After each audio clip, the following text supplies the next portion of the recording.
25वें वर्षगांठ के अवसर पर उपस्थित सम्मानित कृषि एवं लाइव स्टॉक मंत्री श्री महेंद्र राय यादव जी, यहाँ पर उपस्थित हमारे इस राज्य के मंत्री श्री ओम प्रकाश शर्मा जी, माननीय सांसद लखनलाल कर्ण जी, जिनके अनुरोध पर और जिनके कारण मैं यहाँ आज उपस्थित हुआ हूँ, वैसे हमारे भारत नेपाल सहयोग मंच के श्री अशोक वैद्य जी, हमारे भारत के कॉन्सुलेट जनरल श्री नीतीश कुमार जी, हमारे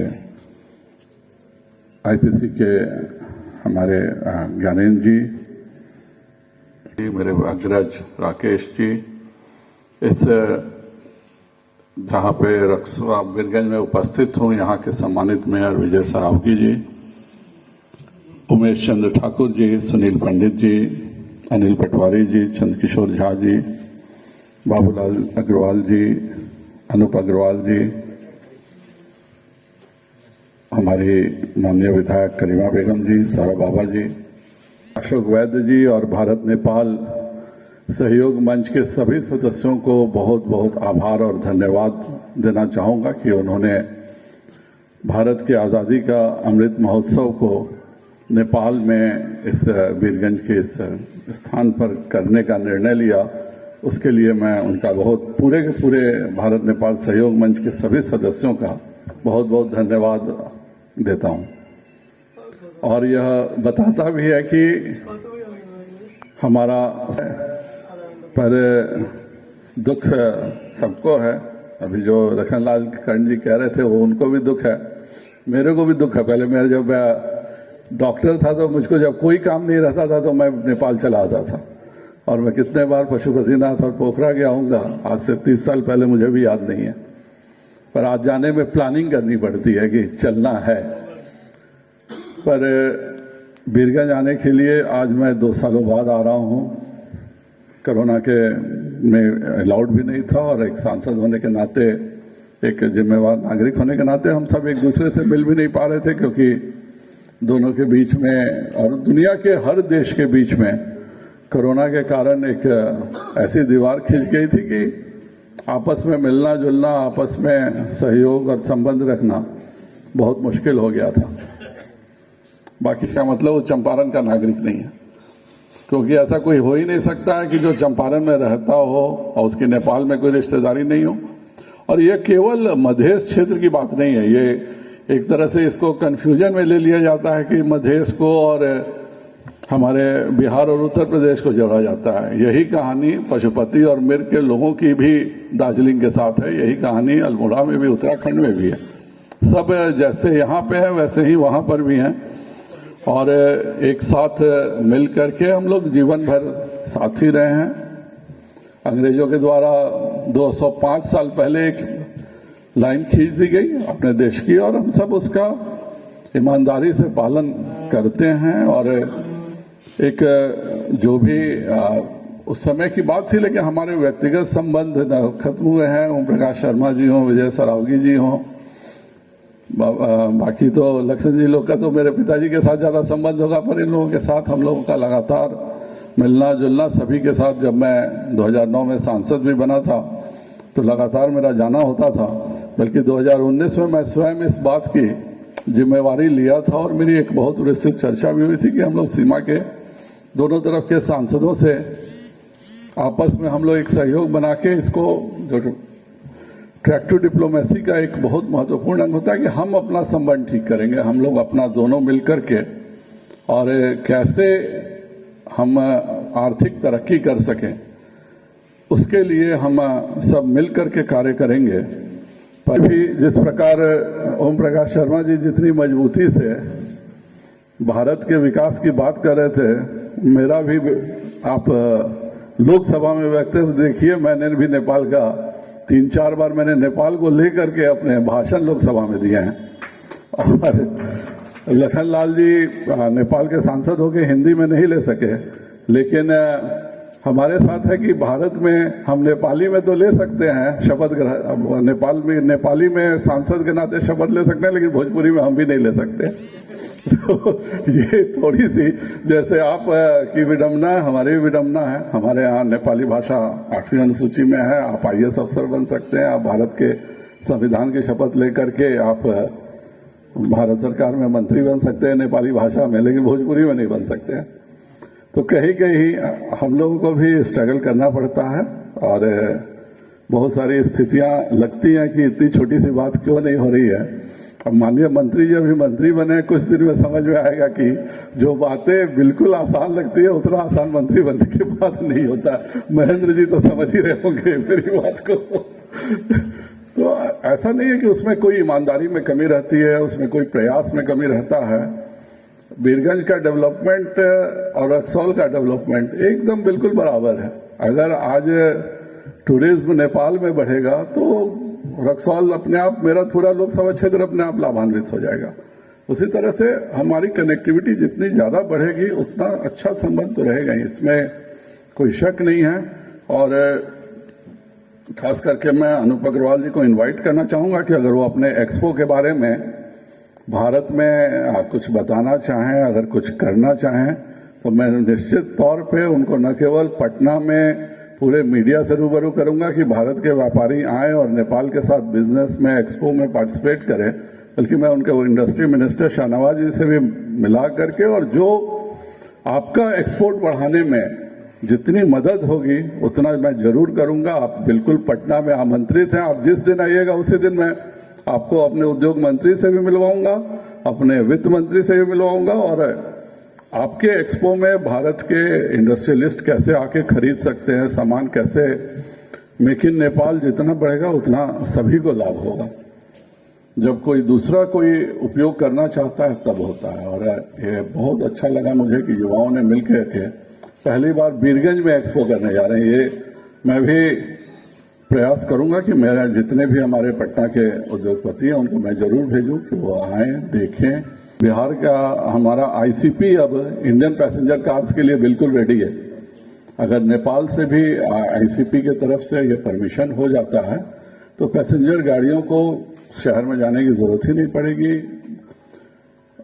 नेपाल हमारा रक्सौल का ROB पास तो हो गया, लेकिन बनने में उसको अभी 4 साल कम से कम लगेगा, क्योंकि अभी वो नेपाल की केंद्र सरकार ने तो बहुत पहले अपनी हिस्सेदारी दे दी थी, बिहार सरकार की हिस्सेदारी में ही देर हो रहा था। पर हमारा 22 तक ये सारे ओवरब्रिज बन जाएंगे, जो ICP के आगे जो भी रेलवे के ओवरब्रिजेस हैं, और एक कनेक्टिविटी भी हो जाएगी बहुत अच्छी सी। दूसरा, मैं आप सबों को सूचना दे रहा हूँ, कोई ऐसा नहीं है कि जो व्यापारियों को जो दिक्कत होती है और व्यवसायियों का, मैं खास करके जो 25 साल पहले मेरे जो गार्जियन लोग यहाँ मौजूद हैं और उन्होंने जो 4 समझौते के लिए ये भारत नेपाल सहयोग मंच बनाया था, वो चारों पूरा कर दिया। तो ये जज्बा हम सबों में भी होना चाहिए। पर अभी हम रक्सौल से दिघवाड़ा तक बिल्कुल डायरेक्ट एक 4 लेन, नया 4 लेन बनाने का भारत सरकार ने निर्णय लिया है। और इतना ही नहीं, हम लोग दिघवाड़ा में कस्टम पोस्ट बनाने जा रहे हैं, और हल्दिया से सीधे पानी के जहाज से बिजनेस आ सके, और दिघवाड़ा में कस्टम्स क्लियरेंस दिघवाड़ा में हो, हल्दिया के बदले आपका भी जो सामान एक्सपोर्ट करना हो वो दिघवाड़ा में ही जाके करना पड़े, हल्दिया नहीं जाना पड़े। ये बिहार और नेपाल, बिहार के भी व्यापारियों के लिए और नेपाल के व्यापारियों के लिए एक बहुत बड़ी सुविधा केंद्र सरकार ने इसको तय किया है कि हम न केवल 4 लेन बनाएंगे बल्कि कस्टम्स का ऑफिस भी हम, और दिघवाड़ा करने का मतलब वो पटना है, पटना का बाईपास वहां पर जा रहा है। तो ये अभी जो आप देख रहे हैं, इसको थोड़ी सी हमारी भी मजबूरी हो जाती है कि आप 4 लेन की बात कर रहे थे। ये सड़क 1990 से कभी नहीं बनी थी और पहली बार यह सड़क बनी है। नहीं तो बीरगंज से जो आता था वो हवाई जहाज की बात तो जाने दीजिए, वो कहता था कि कम से कम रोड पे हम लोग 6-7 घंटे में भी पटना पहुंच सके, इतना ही आप लोग कर दीजिए। तो आज न केवल यह सड़क अच्छी बन गई, और सड़क बनती है तो हम लोग के यहाँ एक नियम है कि 5 सालों तक मेंटेनेंस जो रोड बनाता है उसी को करना होता है। इसलिए 5 इयर्स तक तो ये रोड जो बनी हुई है उसका मेंटेनेंस इनके उन्हीं को करना है। लेकिन बेतिया से भी एक नया 4 लेन पटना के लिए बन रहा है, वो तो उसका तो फाइनेंशियल अप्रूवल भी हो चुका है, पैसा भी पास हो चुका है। और रक्सौल से दिघवाड़ा का एक नया 4 लेन ऑलरेडी अप्रूव्ड हो चुका है, पर उसका भी फाइनेंशियल रिलीज नहीं हुआ। दूसरी बात, जो एयरपोर्ट रक्सौल की है, मैं उससे ज़्यादा मैं ही नहीं परेशान हूँ। पहले तो मैं परेशान रहता था रक्सौल के लिए, अब हमारे माननीय उड्डयन मंत्री भी परेशान है। जो हमारे माननीय उड्डयन मंत्री श्री ज्योतिरादित्य सिंधिया जी हैं, आप सब जानते हैं, उनकी माँ भी नेपाल की है, उनकी दादी भी नेपाल की है, और उनको मुझको कम से कम ये बताने की जरूरत नहीं पड़ती है कि बीरगंज क्या है, रक्सौल में क्या फायदा मिलेगा। वो बचपन में इतने बार आए हुए हैं कि खुद हम लोगों से बैठ करके ये सब बातें हो रही थी कि पहले हम लोग रोड से कैसे गए थे। और इसीलिए कम से कम अभी तक मुझको ये दिक्कत होती थी समझाने में उड्डयन मंत्री को कि रक्सौल का एयरपोर्ट को बनाने का क्या फायदा होगा और क्या नुकसान होगा। आज जो उड्डयन मंत्री हैं, उनका भी नेपाल से माँ का, जैसे हमारे माननीय लखन जी का रिश्ता माँ और दादी दोनों हिंदुस्तान की है, उनकी भी माँ और दादी दोनों नेपाल की है। तो इसलिए ये एक अच्छा समय है, पर थोड़ी सी हम लोगों को बिहार सरकार में ही दिक्कत हो रही है। रक्सौल को भी आप लोगों ने जो मॉडल स्टेशन करने की बात की है, उस पर भी सरकार काम कर रही है, मुझको बताते हुए खुशी है। और मैं माननीय महेंद्र जी को बहुत बहुत धन्यवाद और आभार व्यक्त करना चाहूँगा कि इन प्रिंसिपल रक्सौल काठमांडू का आपकी सरकार ने जो अप्रूवल दे दिया है, यह इस पूरे इलाके को एक दूसरी ऊंचाई पर पहुंचाएगा। हवाई जहाज से आप 100 आदमी को एक बार में ट्रांसपोर्ट कर सकते हैं, लेकिन आज सही माने में देखा जाए तो आप सिंगापुर एक छोटा सा शहर है, पर उसमें आने वाले पर्यटक जो हैं वो नेपाल से भी ज्यादा। इतने अमीर देशों की भी कमाई का पर्यटन में इतनी बड़ी हिस्सेदारी थी, और नेपाल में पर्यटन की अनंत संभावनाएं हैं। आप इसलिए हम लोग की बहुत इच्छा थी कि, और भारत ने जो यह सहयोग करने का माननीय प्रधानमंत्री जी ने, मैं नरेंद्र मोदी जी को भी आभार व्यक्त करता हूं कि उन्होंने इस पूरे जो ये रेल कनेक्टिविटी का जो निर्णय लिया था, और कुछ कारणों से वह बहुत ही पीछे छूट गया था, आज पुनः वह जीवंत हो गया। और इसके लिए, और इससे सबको लाभ होगा। अगर पशुपतिनाथ से विश्वनाथ सीधे ट्रेन से चले जाएं तो केवल पशुपतिनाथ से विश्वनाथ नहीं जाएंगे, विश्वनाथ से भी पशुपतिनाथ उतने ही यात्री आएंगे, उतने ही इस पूरे क्षेत्र का आज भी नेपाल की जो इकोनॉमी हाईवे पे दिखती है वो दूसरे जगहों पे नहीं है। वो तो जाहिर बात है कि पर्यटन इतना इम्पोर्टेंट चीज है, और केवल पर्यटन नहीं, बिजनेस का भी यह एक बहुत बड़ा, जो हमारे युवा व्यवसायी जो मेक इन नेपाल की बात कर रहे हैं, नेपाल एक लैंडलॉक कंट्री होने के कारण पोर्ट कनेक्टिविटी के लिए यह बहुत आवश्यक है कि हम कंटेनर्स को पहुंचा सकें। क्योंकि अगर आप सड़क मार्ग से किसी चीज को पहुंचाने में 10 रुपए लगता है, तो वही काम रेल द्वारा 5 रुपए में हो जाता है, और वही काम जलयान के द्वारा, नाव के द्वारा 1 रुपए में हो जाता है।